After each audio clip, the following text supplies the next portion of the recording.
Greetings. My name is Dr. Chanell Dingle-Sermon, and I'm presenting to you Effectively Educating Black Students with STEAM-Based Practices. Now, before I continue, I want to just give you some background information on me. I am from Columbia, South Carolina. I have been teaching art for over 11 years in the state of South Carolina, and I'm also a certified STEAM educator through the Texas Computer Education Association. Now, when we are discussing STEAM, STEAM is an extension of what was initially called STEM. And so STEM is science, technology, engineering, and mathematics.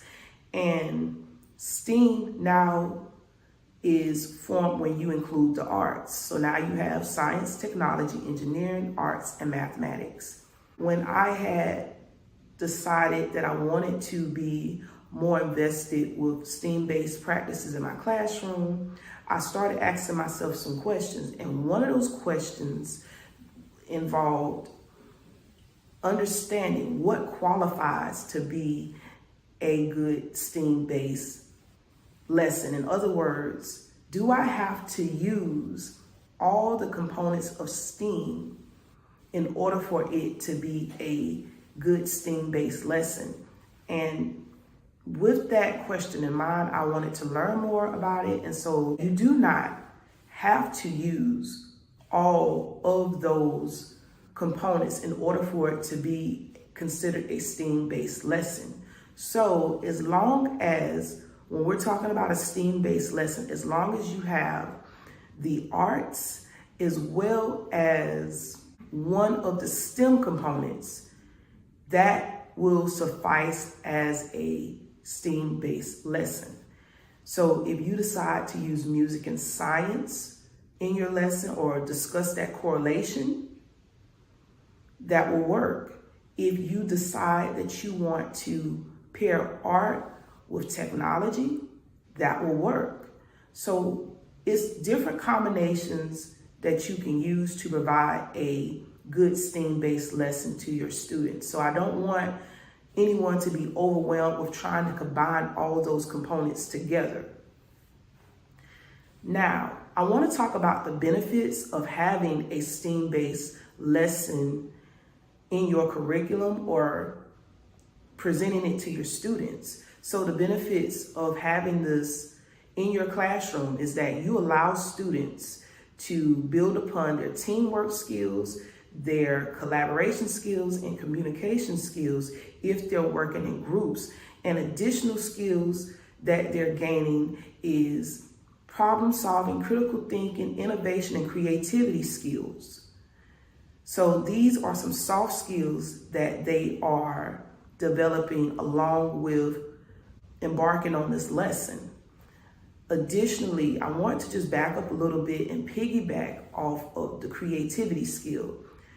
Did you know that according to Americans for the Arts and Vance Custom Culture 2013, that 70% of employers seek out creativity to be the #1 skill that they look for in potential job candidates. So this is just letting you know that this skill is not something that we should take lightly, because creativity do lead to the production of new patents and modern technology. For example, let's talk about Garrett Morgan, because he have an invention that you can relate directly to the STEAM method, such as the traffic signal.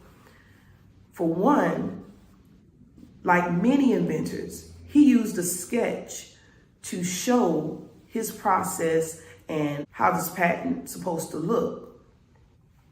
And so if a student knows how to sketch, then they're already communicating their ideas on paper. So we don't want to overlook any parts of the arts because we don't know how students are able to make use of it. Now, back to Garrett Morgan. He developed the traffic signal, and his development of the traffic signal, it included being able to stop traffic in all directions. And that's what made his contribution to the traffic light today is so significant. Now, we talk about a sketch, but also engineering and technology portion. When you put that together, you have a STEAM-based patent, a STEAM-based product. And so when we look at inventors such as Garrett Morgan and others that uses art and other forms of technology to create inventions, we are seeing a perfect play of how STEAM is used. So I want to share with you some ways that I have used the combination of STEAM-based strategies in my classroom. One of the ways I've done it is by having students to list the things that they want to do when they get older, but they had to draw it out on paper inside of a light bulb. They had to list their subjects along with providing a sketch of them being in their dream profession. So it's sort of like having them do a vision board, but you're connecting that STEAM subject to that career. So if it's math, how will they use math in this career?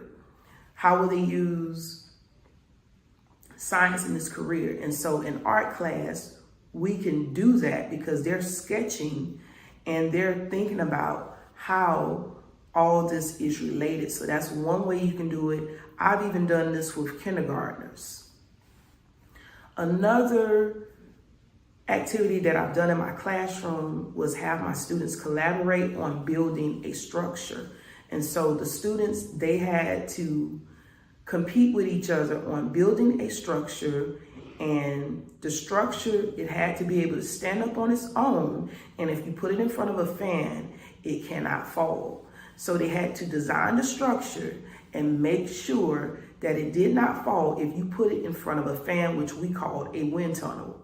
And so that was something that proved to be fun for the students. It allowed them to collaborate and also be creative and think about how can they get their structure to stand. Another activity that I've done with students collaborating together, they had to build a vessel that could not sink if you put it on water. And so they collaborated, we put water in a sink, and the vessel had to be able to float on water. And so they like doing that as well. And that's something I would advise for you to use with middle schoolers if you choose to do something like that. A common practice in my classroom as it relates to STEAM-based technology, what I would have my students do is use this app called Sketchpad, and they have different versions of Sketchpad. So I taught them how to use Sketchpad, and once you teach them how to use the tools on Sketchpad, they can create whatever they want. But we don't only just do art, sometimes we can do science, and if you want, you can also teach them math. And if even further, if you want them to think of an invention that they would like to make, they can use Sketchpad to put their ideas on there. And what I like about using Sketchpad, if you know which tools to use, you can also make the object look a little bit realistic and things like that.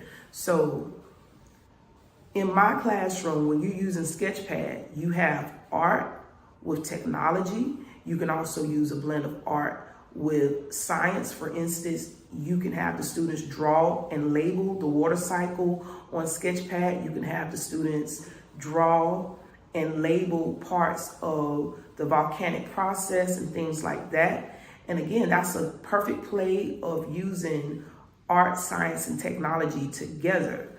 And math, if you have young students, you can present them with a problem, perhaps like in first grade, you tell them, okay, I want you to draw 4 apples on the screen. Now add 3 more, and then I want you to tell me what's the answer to that. So that's also using art and technology and math together to allow students to come up with the answer. Okay, so these are some of the ideas that I recommend if you want to integrate a STEAM-based lesson in your classroom.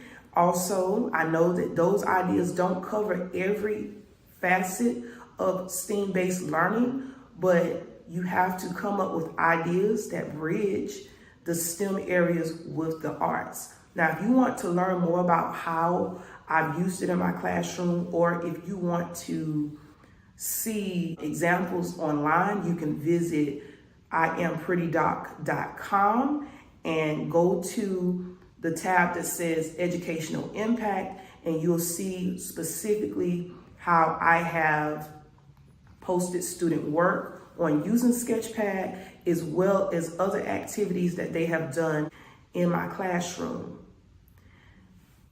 Thank you so much for viewing my presentation, and I hope this did provide you with some insight on how to impact education in your classroom among Black youth.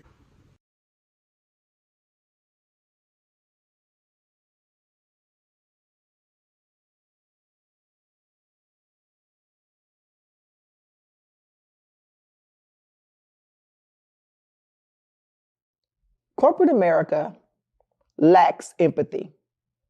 Traditional corporate America. And let me explain to you why.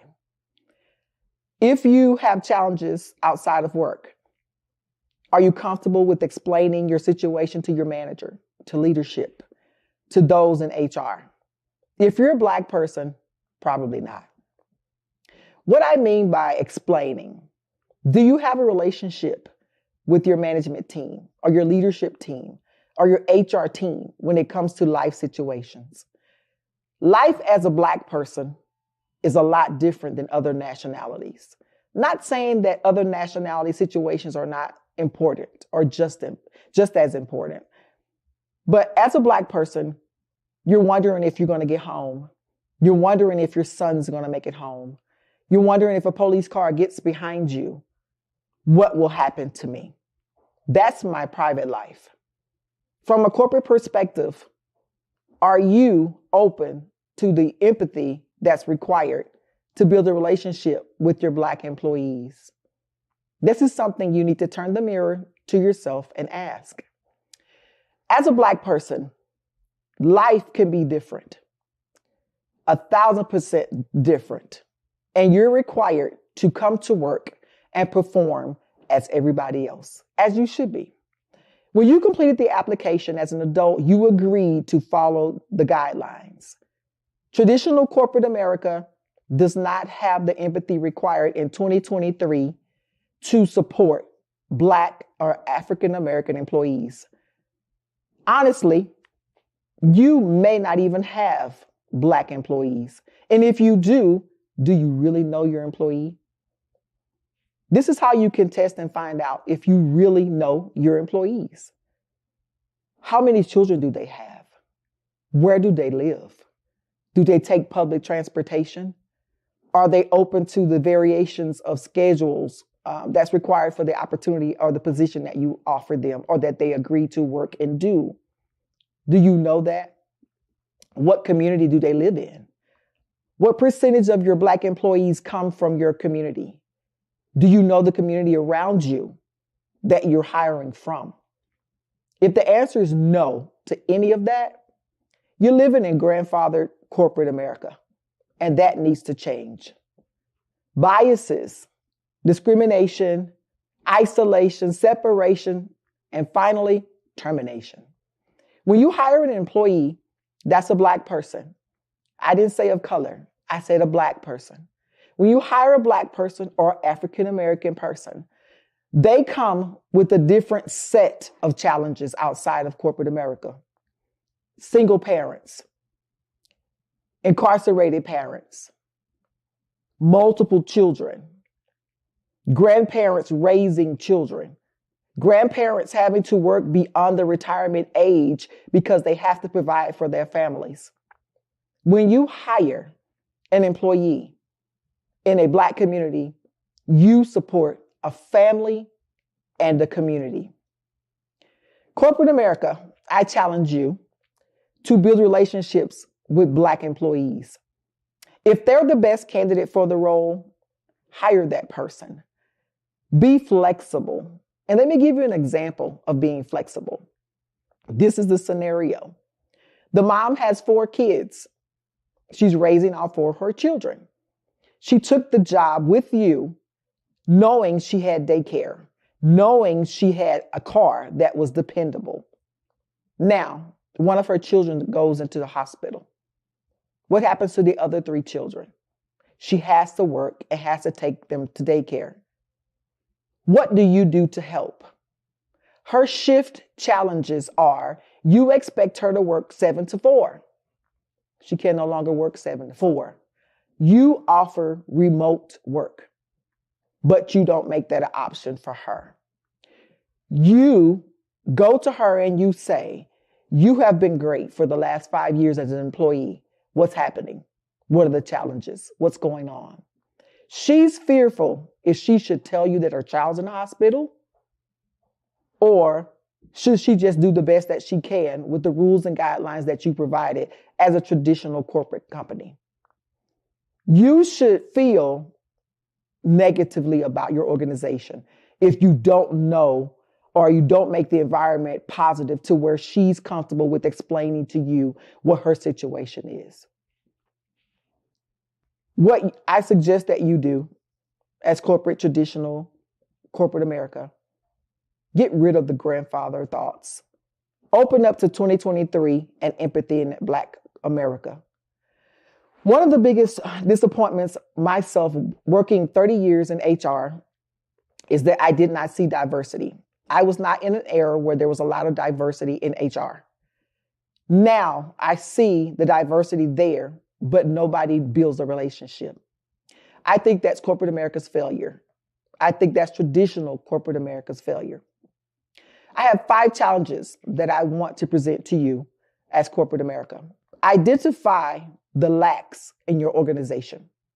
Turn the mirror onto you as an organization and as a corporate department, even a nonprofit organization. What do you lack? This needs to start at the top. If you're the VP, CEO, owner of the organization, start there. Sit and identify the challenges that you truly are not willing to focus on that benefit Black people. Once you start there and you make key points, build a questionnaire. Send a questionnaire out to find out what the concerns are with the African American or Black employees. If you have them. If you don't have them, that's a whole nother conversation. Sadly, but true. Biases. Do you have biases that sit within your leadership that you have not addressed? Do you even know what they are? Address with your leadership team and find out what their concerns are. Turn the mirrors on those individuals in those positions and let them identify the truths that need to be addressed with hiring Black employees. Find out about the communities they're in. Maybe in their communities, there are challenges that you are not aware of. Build a relationship with your leadership team. Do you have that relationship with your leadership team, especially if they're Black or African American? Because that will help you resolve the issue that you want to push under the rug. That should not be under the rug. And as you noticed in 2023, everybody's shaking the rug. Identify who your employees are that are Black. What do they bring to the table? How can you benefit them? Because remember, you benefit an individual that's an employee, but you also benefit the family and you also benefit the community. Find out who your community is within that particular leadership group. Identify who the Black people are. Not separate, not segregate. Identify those candidates so that you're able to educate your organization on how to better benefit Black communities and Black employees. Everything's not drug related. Everything's not incarceration related. Everything is not single parent related.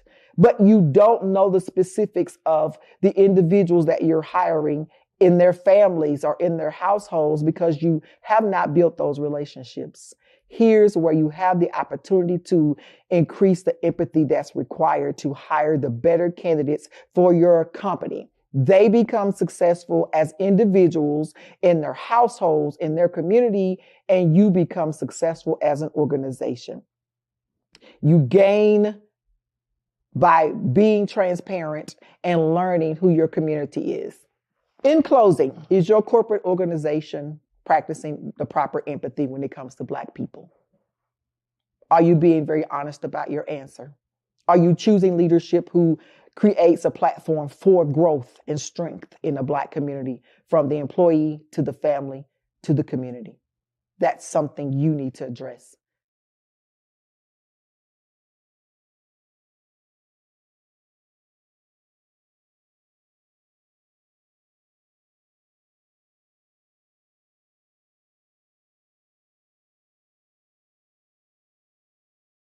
Hi, my name is Paula R. Jenkins, and I'm the founder and CEO of LFS Consulting, LLC. Today, we're going to talk about everybody at the table, starting the conversation. And we're talking about diversity, equity, and inclusion. So here's the thing. I know a lot of times people say, why is this even being talked about? Why is it important? At the end of the day, there's so many benefits to leveraging a DEI inclusive space. What happens often is people think, hey, it's too much, it's costly, it's taking too much time, we don't need it. The reality is the true cost of not implementing it is quite high. Whether that is losing really great people in your organization, whether it is having to try to retain the great employees, whether it's trying to replace them, or even in some cases, the lawsuits that come with it. At the end of the day, we want to make sure that we understand that having everybody at the table, it does matter. When you really understand DEI and understand why it's important to have an inclusive environment for everybody, it actually reduces your cost. It captures unrealized opportunities. And honestly, it's the right thing to do. And what we've seen in the last few years is become even more important to talk about it and make sure we have the right programs and culture in place. And that is a big piece of DEI. It is not just checking off a box. It's not just talking the talk. I need everybody to make sure they're walking the walk. When we talk about having an inclusive environment, it really is one where everybody feels appreciated and belongs. And again, I know that sometimes that's really hard to understand. But the reality is, an organization with the culture of diversity and inclusion is a much healthier and more profitable organization. There is data that has proven this time and time again. So I'm going to give you an example, and I want you to think about this when I say this statement. No one washes a rental car. Is that true? Think about that. Here's the thing. People don't wash rental cars because there's no ownership. There's no buy-in. There's no real skin in the game with a rental car. It's not yours. You use it, you use it in some cases, and you return it. And that's okay. That's the purpose of a rental car. But if it's your car, the one you truly own, the car that you are invested in, the car you feel attached to, then you look after it, don't you? Now let's think about that translating to an organization. For employees, do they feel attached to your company? Do you feel attached to your company? Or is it just a rental? Let that sink in. Do you feel like you belong? Or is this company just a rental to them? How do you make your employees feel? How do you make your team feel? That's an important piece of thinking about DEI. What about the company? Does it make a difference? Do you make your employees feel like part of the family? Do you have everybody at the table having the conversation? Does everyone feel like they actually belong? Or are they just rentals? Now, here's the thing. I know that could be a play on words and all that. It's just a metaphor. But I do want you to think about it from that perspective, especially if you are an employee. If you are a leader, do you see yourself or them as a rental? It does make a difference. So what do employees want? They want to belong. They want to be included in the company culture. They want to be accepted for who they are. They want to be valued for their gifts and their talents. They want to also trust the leadership to do what's right. Now, hopefully, the company wants the same thing for everybody, not just a select few, but every single person in the organization. Because here's what happens. We know that disengaged employees are costly. It costs companies $1.5 trillion a year in losing people in this, what we call the perception gap. Think about that. Only 80% of employees actually report feeling included in the workplace. That's really hard to hear, but you have an opportunity to make a difference. You have an opportunity to make a change. Whose responsibility is it? Who goes first? I will tell you, at the end of the day, it should always be the employees who go first. Put your employees first. Why? Because when they go first, everybody else is going to benefit from that, whether it is your customers, whether it's your board, whether it's your vendors. But your employees have to make sure they feel good. That's an important piece of this. What kind of culture have you built? What kind of culture are you building? If you are not building a culture that is inclusive, that is equity-minded, you're going to continue to lose people. There are a few things that we want to make sure when we're talking about our employees going first. What are those 4 things that we got to focus on? Awareness, empathy, opportunity, and engagement. So let's talk about them. Awareness. You have to be aware of what's going on.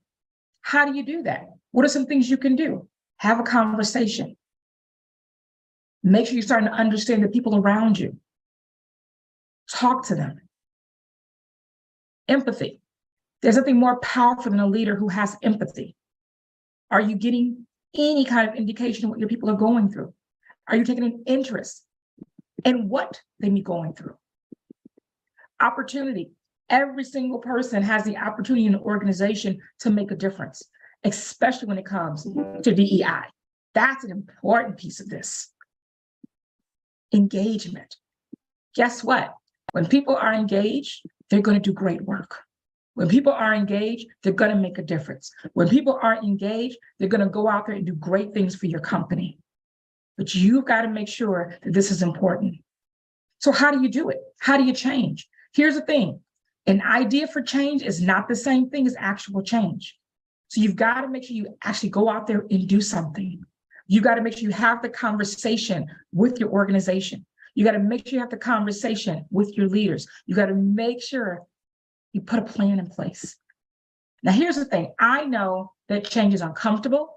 I know it is frustrating. And I also know it can be very inconvenient. But if you're going to embed real cultural change, you've got to do the work. You've got to make sure that you understand that by focusing on the awareness of what's happening in your organization, that you have empathy for those around you, that you take the opportunity to learn, it will lead to high engagement. But if you don't do that, believe me when I tell you, nothing will change. Now, this walk can be difficult. I know that. I come from a corporate background of almost 20 years. I've seen a lot of great stuff, and I've seen some not so great stuff. But I also recognize in the work that I have done in all these years is trying to make a difference, trying to help people understand that we can be transparent and vulnerable and make real change in an organization if we want to, but it's a choice. And that's the part that I think is really important when we talk about this work.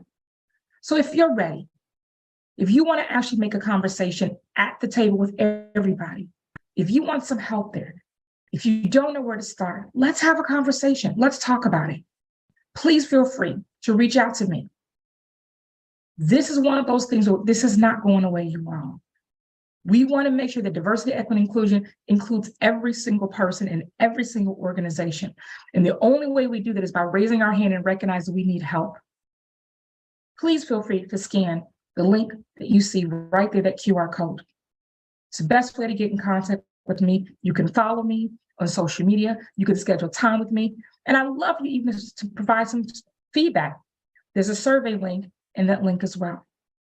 But again, just know you are not by yourself. Please know that at the end of the day, you can make a change.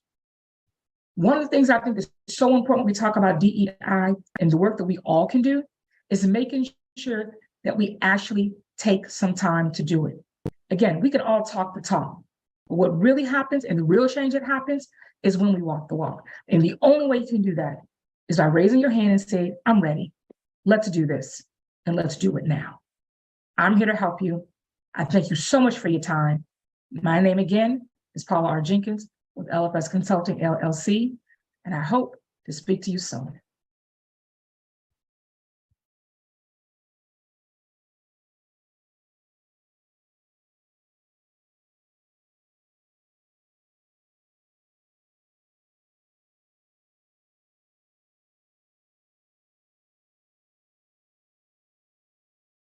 Hello, my name is Paulishia Augillard. I am a licensed professional counselor supervisor and marriage and family therapist here in the state of Texas.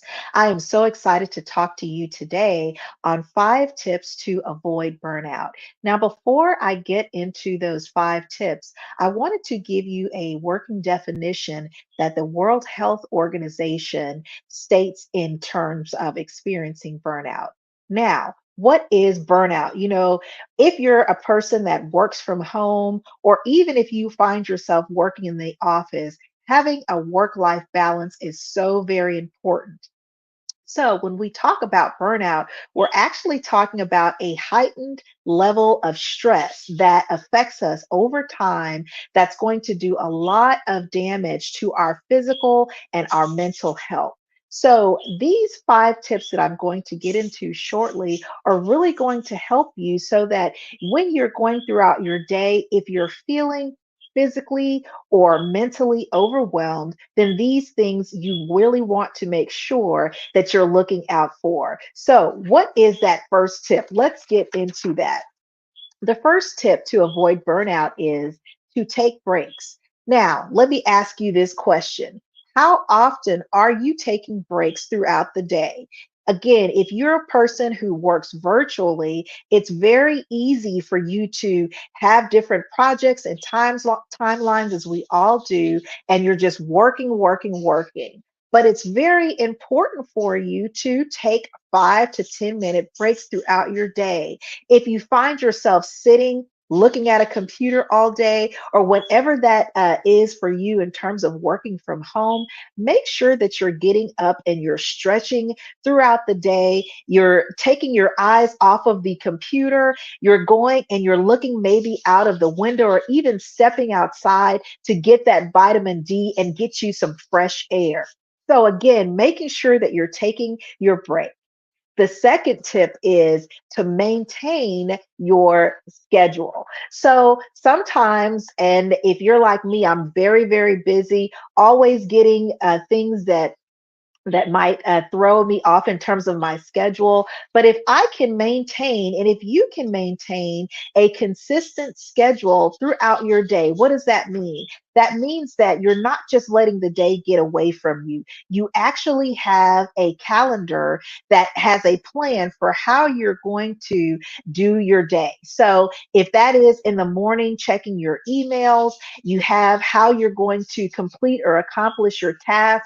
Maybe you have a project throughout the day. The goal here is for you to maintain a consistent schedule. Why? Because when we have too many competing priorities and we really don't have a focus, then that really contributes to you burning out because you're thinking about, how am I going to complete all of these different things that I have to get done in a short period of time? But if I have a schedule, if I have a plan, then I can really attack my day knowing what I'm going to do first. Okay.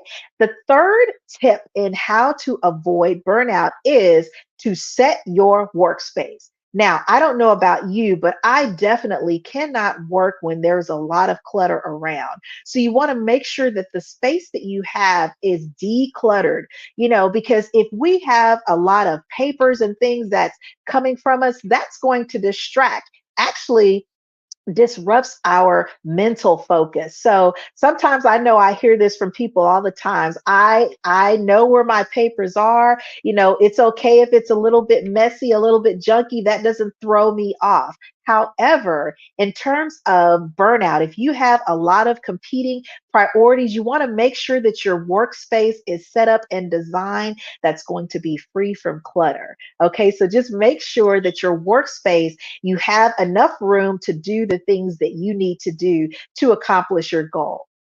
The fourth tip is exercise. How important is this? I know even in talking about 2023, one of the things to be more intentional for me is to exercise. What does that do? Well, when you, again, if you're really consumed and bogged down with work and you're finding that you're stressed, getting out and exercising is a great way to reduce your stress levels, and it increases your endorphin levels. So you want to make sure that you're getting some type of exercise in. Now, I'm not saying that you have to go out and run a marathon, but definitely you want to make time for yourself in getting up and stretching, getting outside into wonderful weather, and really just embracing the time to invest in your physical health. The final tip is unplugging from social media. Now, I'm going to put a plug in that because a lot of times when we are trying to keep up with this culture of, checking our emails throughout the day, keeping up with what's current on social media. If you're like me, I work virtually. So really researching the trends, that's something that I am really focused on. So if that is you, you want to take time to unplug from the noise, is what I say. Make sure that when you're ending your day at work, that you're actually cutting yourself off from being on social media, taking the time to check those emails. Give yourself time that you can actually cut those things off so that you can do what? Focus back on yourself, take care of yourself and your family and those things that are important. Again, we're not here to just work, work, work, work, work. We have to have the work-life balance. And one of the ways to do that is to unplug from the noise and really focus on yourself. So those are my 5 tips for today. And something that I would love for you to do is to connect with me through polyclinicalservices.org. And there, if you subscribe, you'll be able to receive some of my mental wellness tips that's really going to help you in avoiding burnout and achieving your mental wellness.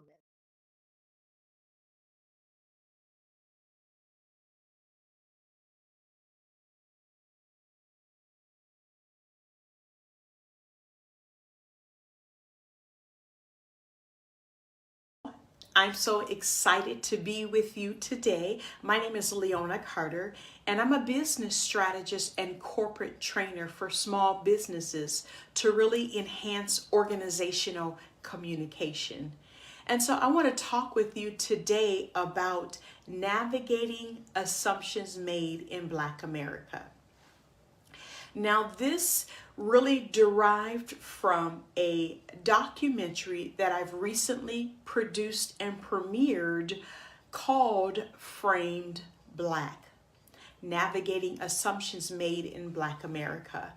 And I produced this documentary for professionals and organizations to really help facilitate a healthy and productive conversation that is ongoing about race. And so I want to talk with you about that today. Really navigating the assumptions made in Black America is, we've all have biases and things of that nature. But when we're talking about assumptive, what the detriment with assumptions is, first of all, it's the inaccurate disposition you made about me before ever knowing me, right? It is not found on any evidence, it's just assumed. And when individuals assume, there is assumptive action taken because of that assumption.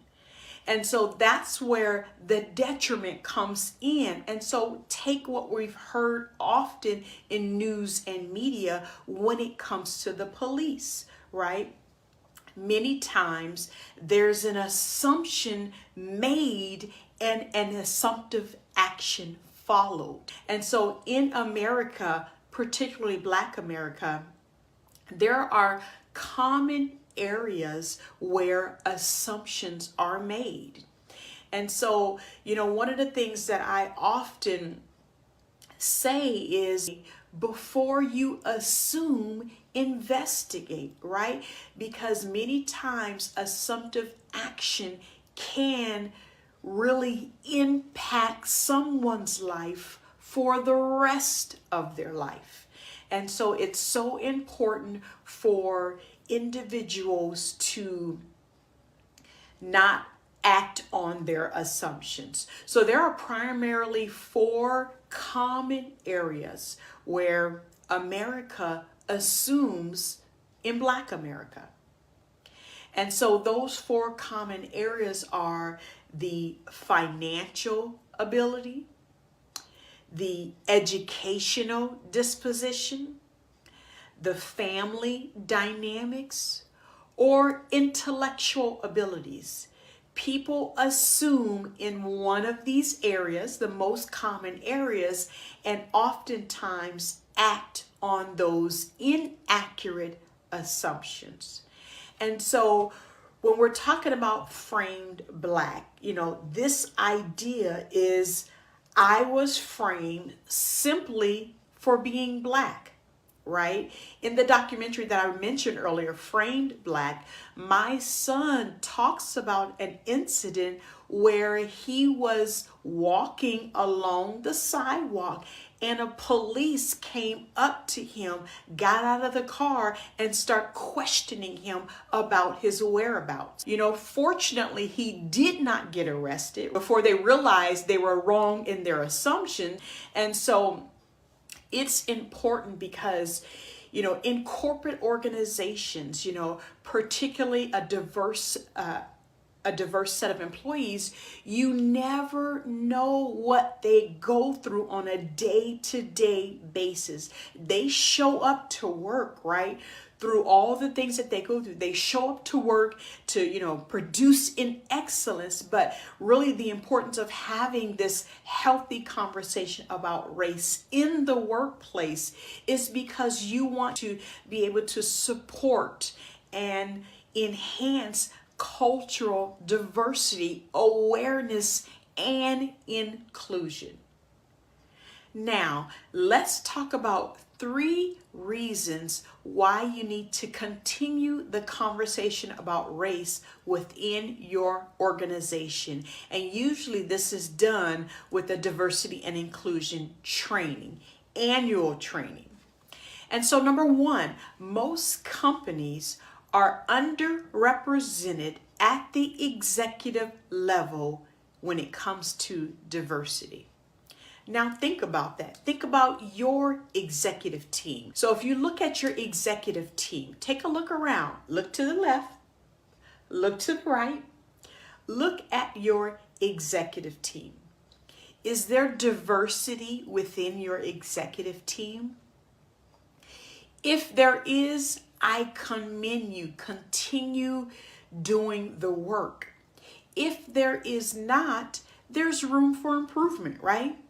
And so many times organizations, they have diversity at the entry level, but as you climb up the managerial ladder up to the executive level, there is little or no cultural diversity at that level. And so that is enough reason for your organization to understand here is an area of opportunity we can grow and enhance.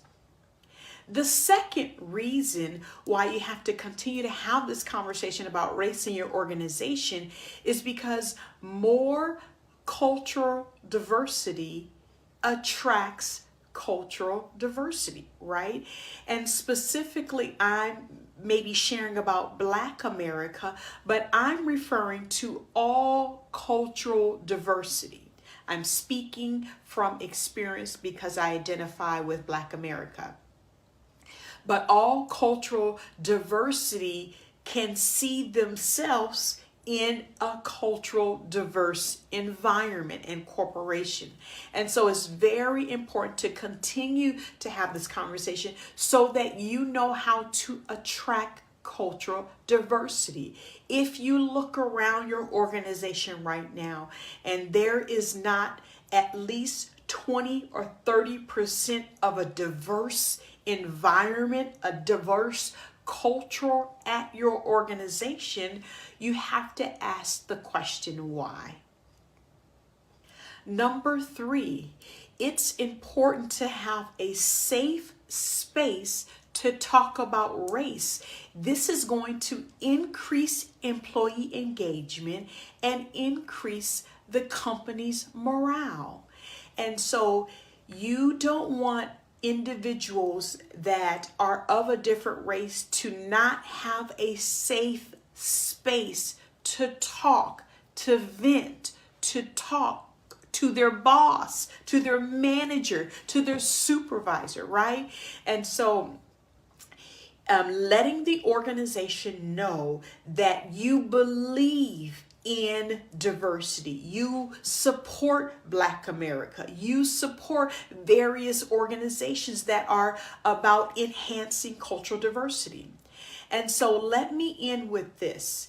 In 2020, when the injustice, the racial injustice in our world, it was apparent. And one of the things that organizations had to take a stand on was to let your employees, let your organization, let your partnerships, your shareholders, let them know where you stand.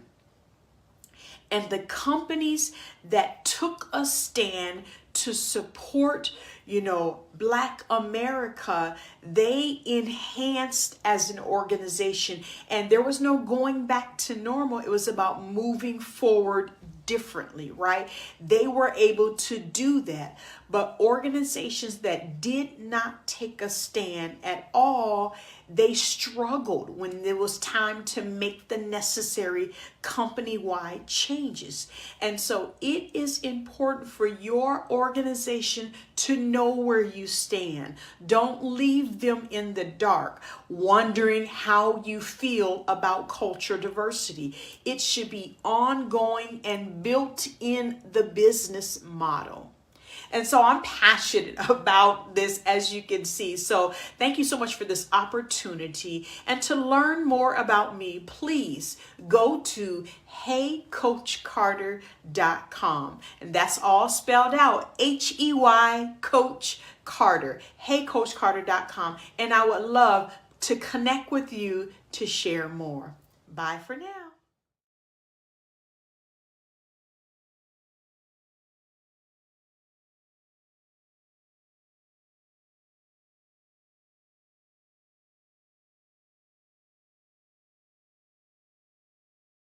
Hello, I am Dominiece Clifton. I'm the founder of Move and Still, and I'm going to be sharing some information with you today on how you can release stress and trauma from the body using somatic approaches. So I'm going to share my screen so we can jump right in.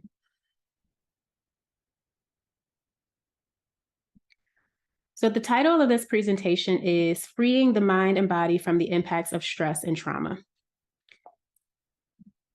So again, I am the founder of Move and Still. Move and Still offers stress management and trauma recovery services, mental health services to promote emotional well-being.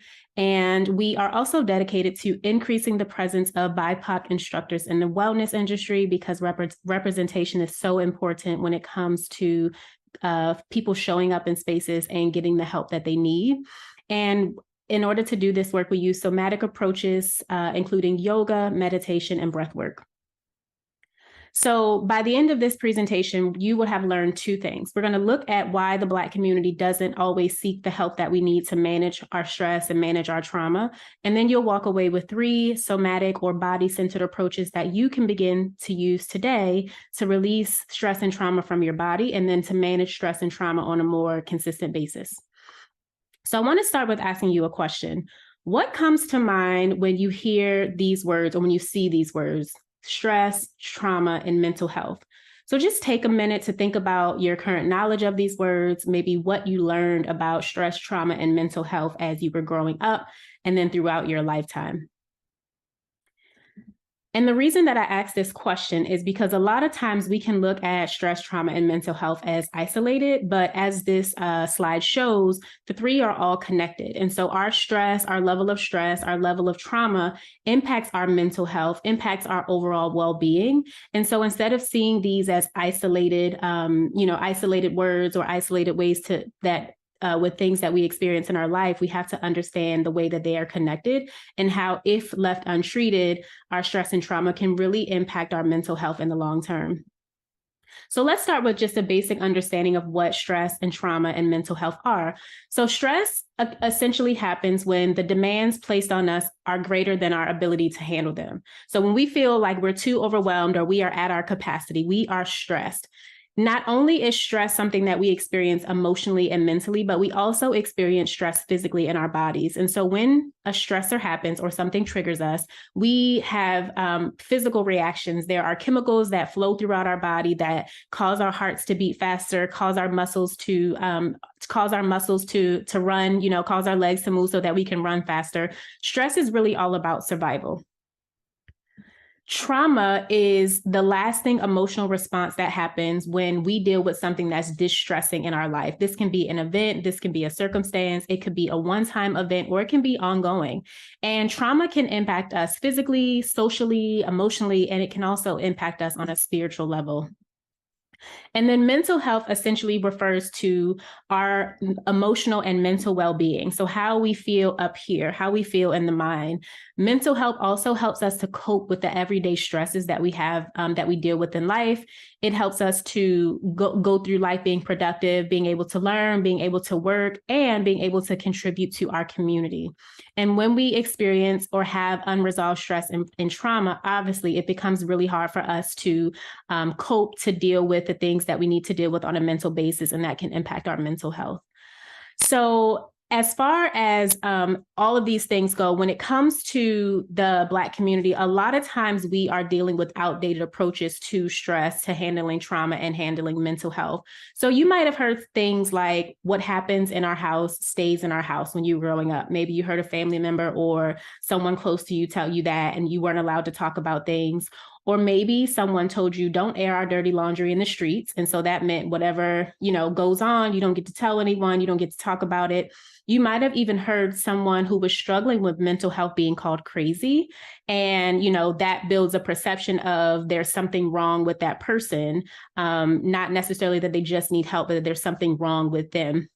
Or maybe if you were like me, the problems weren't discussed at all. So, stress and trauma were not a dinner table topic for me. And so nobody talked about these things. It was kind of just brushed under the rug and ignored. And then patterns get repeated generation after generation as a result of the lack of conversation. So again, these are extremely outdated approaches to handling stress, trauma, and mental health. And a lot of times we see these things occurring in the Black community. So many people are not seeking the help that they need to help to manage their stress and trauma, to really help to cope with mental health because of those outdated stigmas. And what happens is that over time, we just push through, we just muscle through, and we don't get the help that we need, which can have lasting long-term impacts on not only our physical health, but also our mental health. And so you end up with chronic dis-ease or ailments as a result of not treating the things that need to be treated. So I want to talk about why many people in the Black community are not seeking the help that they need. The first thing, like I just talked about, those outdated stigmas, we aren't seeking the help that we need because of outdated stigmas that suggest that if we do need help, that there's something wrong with us or that we are broken. We also are not seeking help because of a collective lack of fear or distrust in the medical system, because we've been failed for many generations. And so if you look at cases like the Tuskegee case, that was conducted starting in 1932. The CDC, experimented essentially on hundreds of Black men for over 40 years and didn't treat them for syphilis, even though they were supposed to be treating them. They wanted to study and see what the long-term impacts of untreated syphilis look like. And so as a result of that, many communities were harmed, many Black communities were harmed, and many men lost their lives as a result. Another example of a case that was really like a lack of distrust in the medical system was the case of Henrietta Lacks that occurred in the early 50s at Johns Hopkins. Cells were taken from her body without her consent, and they were tested, distributed widely in the medical community for testing. And her family never received any sort of payout for that, while many other people profited as a result of those test results. And so after many years of cases like that happening in the medical system, a lot of times we just don't seek help. And then there's also a lack of representation. So cultural competency is so important. And when you don't have someone who understands where you're coming from or what your experiences are like, it can cause you not to seek the help that you need. Another challenge is a lack of access. So a lot of people in the Black community just don't have the resources that they need, the knowledge that they need. Funding can be an issue for many people. And then sometimes it just becomes a time issue. Like when you have to choose between seeking help and going to work to support your family, obviously survival is more important for many people. And so they put themselves on the back burner to take care of the day-to-day things that need to be taken care of. So these are some of the reasons why we don't seek help. Now, what happens is that over time, we have all of this buildup in our bodies, and it turns out to be many different things that we're dealing with, such as high diabetes, high blood pressure, a lot of things that are very common in the Black community. So I want to share some things that you can do today to begin to release stress and trauma from your body. So the first is that you have to build more awareness.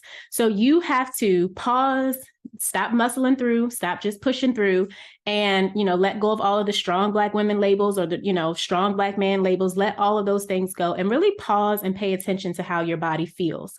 Notice where you feel stress in your body. Begin to pay attention to the things that trigger you, maybe start establishing healthy boundaries. But building awareness is the first way to begin to make change. And so you have to become aware of what's happening in your body.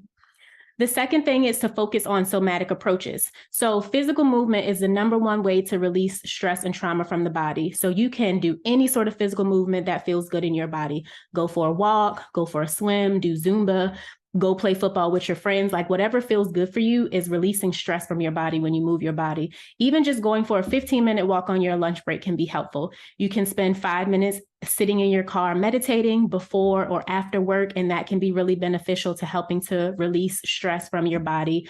And then breath work is another beautiful somatic approach to releasing stress. As little as 2 minutes, even up to 5 minutes can be done sitting at your desk where you're just deep breathing and allowing yourself to calm your nervous system. So these again are 3 somatic or body-centered approaches that you can use today to begin releasing stress and trauma. And then the last thing is just to prioritize yourself. So we experience stress every single day. And so we have to work to manage and release stress every single day. So schedule it into your calendar like you schedule everything else when it comes to family and when it comes to work. Really make yourself a priority like your life depends on it. Now, I want to leave you with the question, based on what you learned today, what is one thing that you can do today to begin to nourish your mind and your body and free yourself from the impact of stress and trauma? And finally, let's stay connected. So if you are interested in learning more about Move and Still and the services we offer, you can visit the website at movexstill.com. My email address is also listed here. Move and Still offers group wellness programs. So we offer community wellness programs and we offer workplace or employee wellness programs. And so if you go to the website, it has all of the information. The School of Healing is my podcast. And so I share free resources there on a weekly basis. You can subscribe there to tune in. And then finally, if you are interested in a free 10-minute breathwork session, you can scan the QR code below and get that instant download delivered directly to your email. So thank you so much for tuning in for this presentation. Have a beautiful day.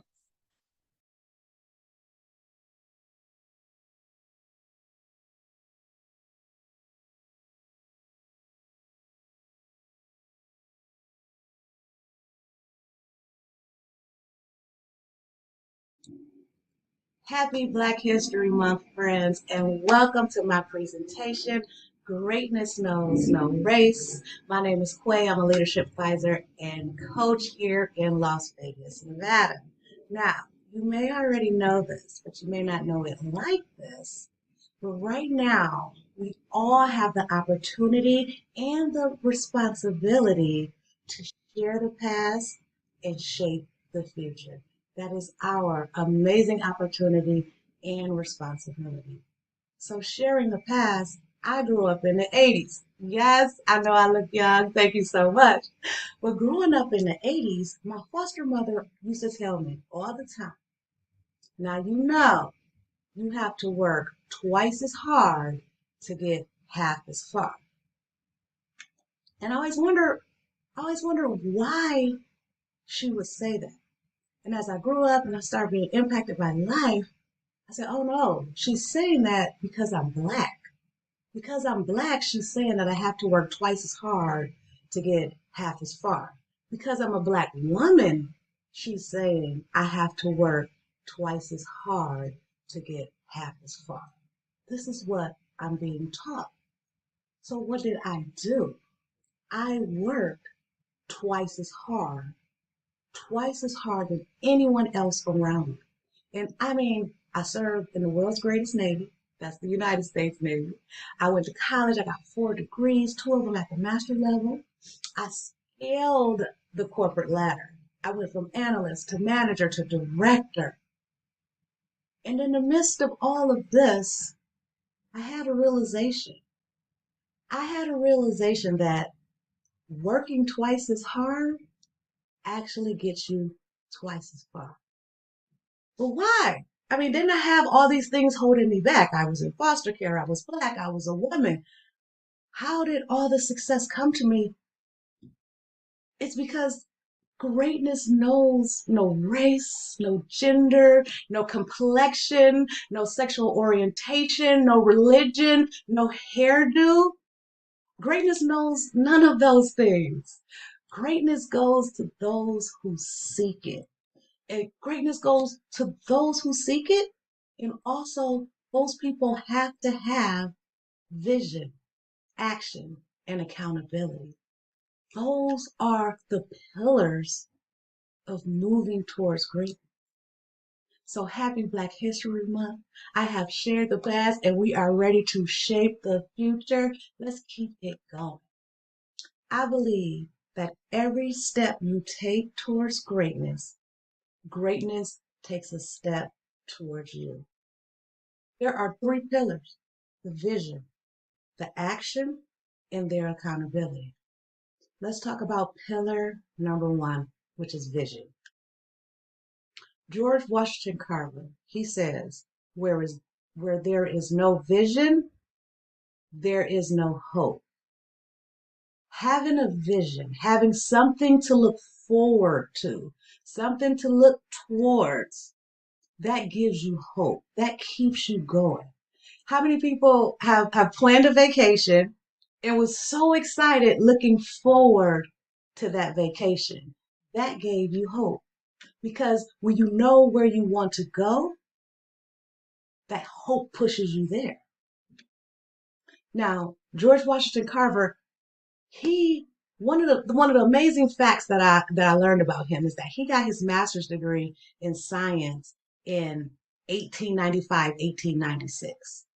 Now, there was a lot going on in the world in 1895, 1896, but he had a vision. He knew where he wanted to go. And so he made that happen, no matter what was going on the outside. He was born into slavery. His mother and father were slaves. His dad passed away before he was born, and then his mother got sold while he was a few weeks old. And he still became an amazing scientist. So it's never about where you're from. It's always about where you're going. And knowing where you're going requires you to have a vision.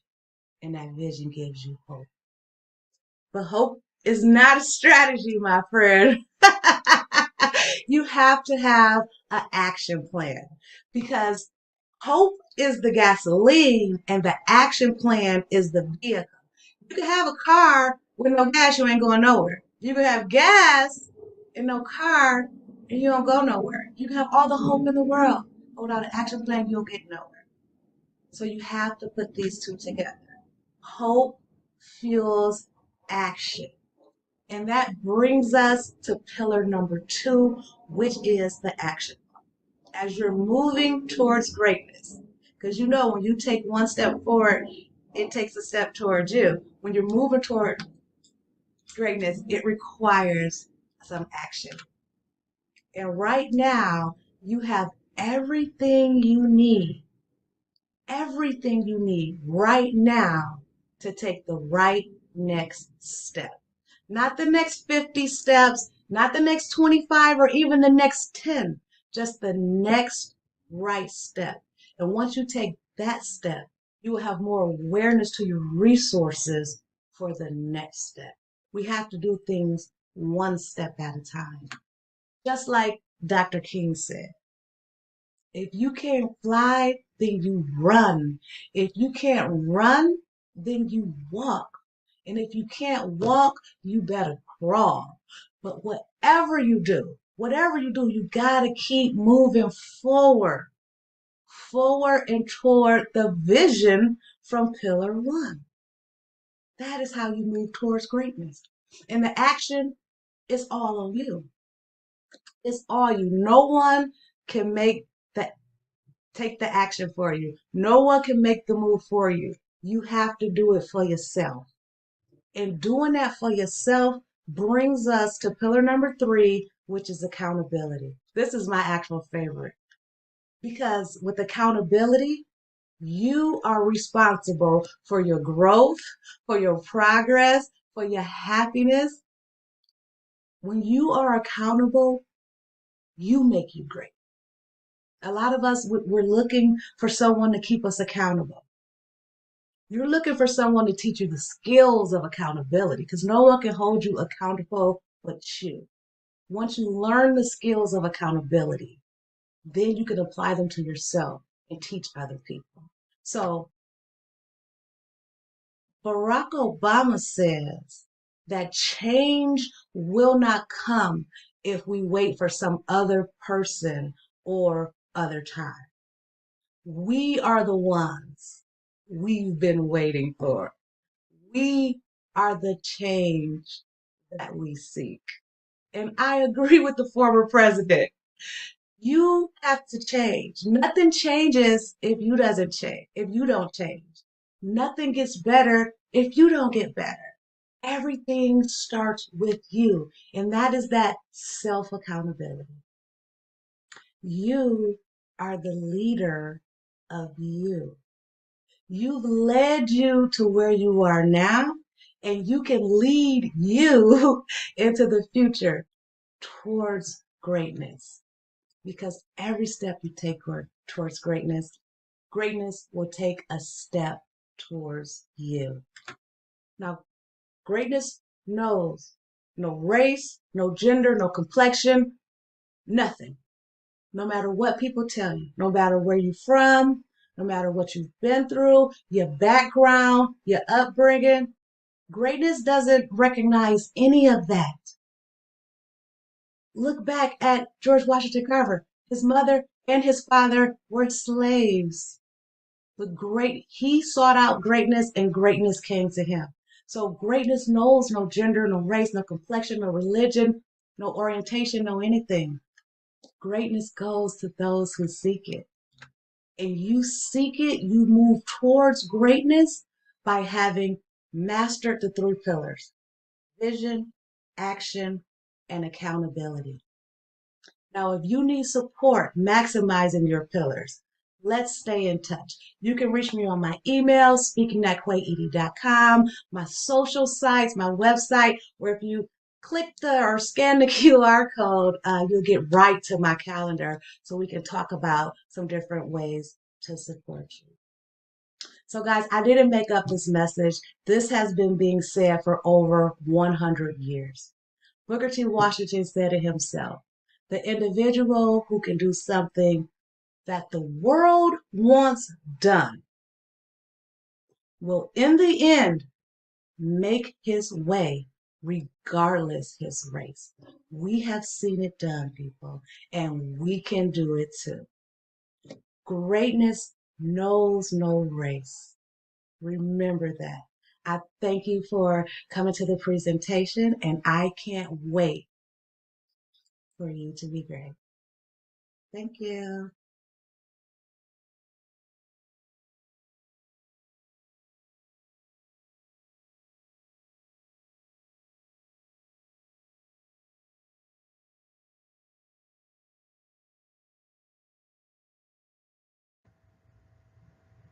Dr. Ray Lundy, clinical psychologist and self-care strategist, also known as the Self-Care Doc. And I create wellness solutions for Black women longing to thrive at work, home, and play. As we observe this Black History Month, I'm drawn to a quote by our ancestor, Augillard Lord. Caring for myself is not self-indulgent. It is self-preservation, and that is an act of political warfare. The unfortunate long-term impact of systemic racism on our collective Black experience has been trauma.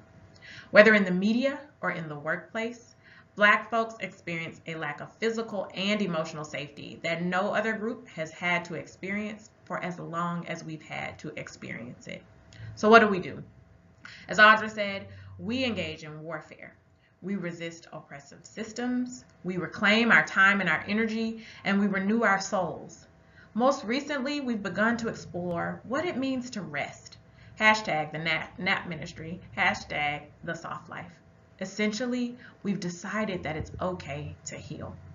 And I'd like to present the case for a few moments that healing can come via self-care, community care, and compassion.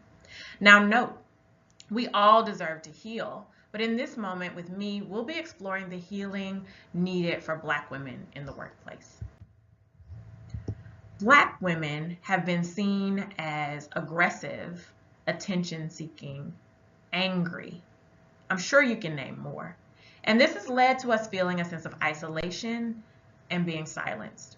Research indicates that those emotions lend themselves to higher rates of anxiety and depression, and that over time, those experiences lead to burnout.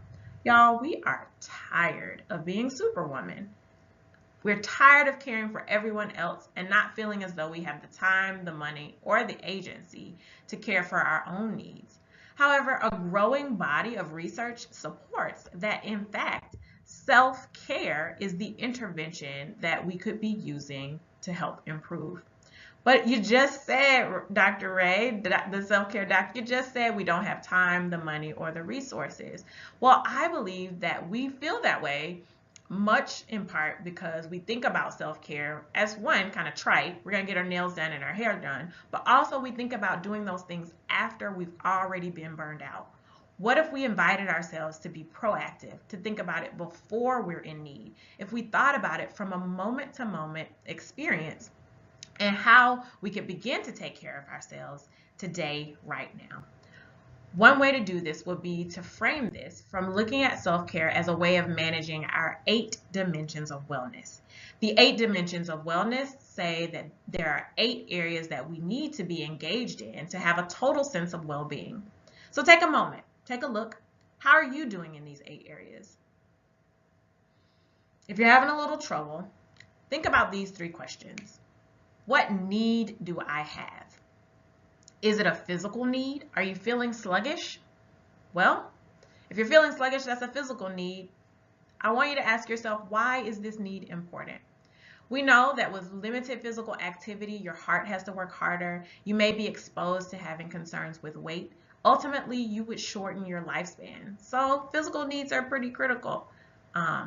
So how can we get this need met? Well, that's where many of us get stuck. And that's where I come in.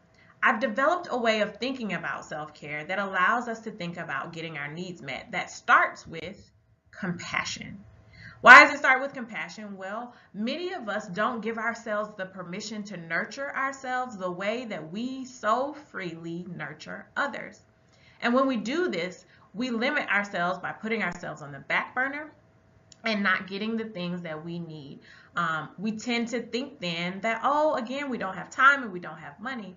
But in truth, if we do the R of reflection, we may see that just like we just stated in terms of the physical needs, there may be some ways to get those things met. And we can do that by being intentional. Everybody get your iPhone or your Android out and look at the calendar. The calendar tells us, okay, when can I begin to implement self-care?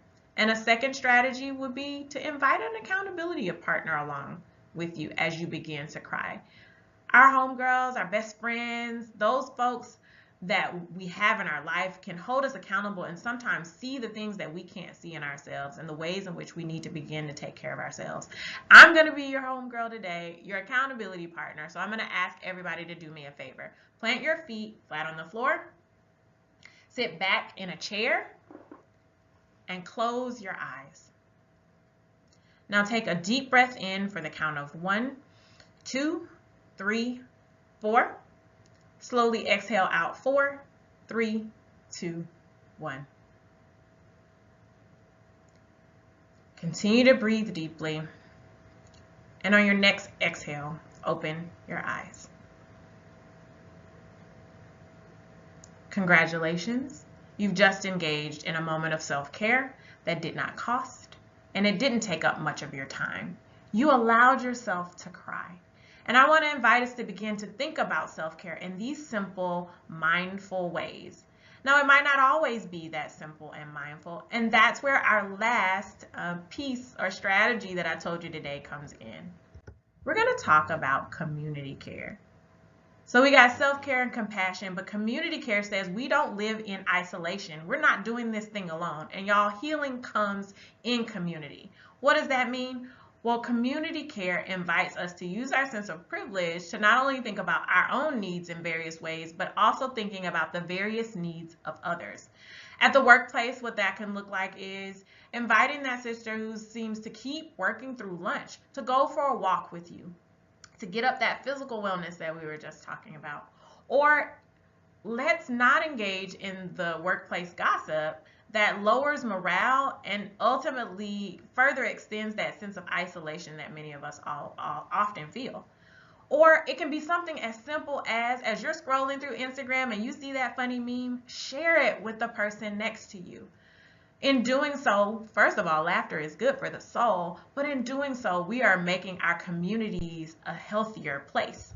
The U.S. Surgeon General reports that environments where connection and community are high, that ultimately those places have higher workplace mental health.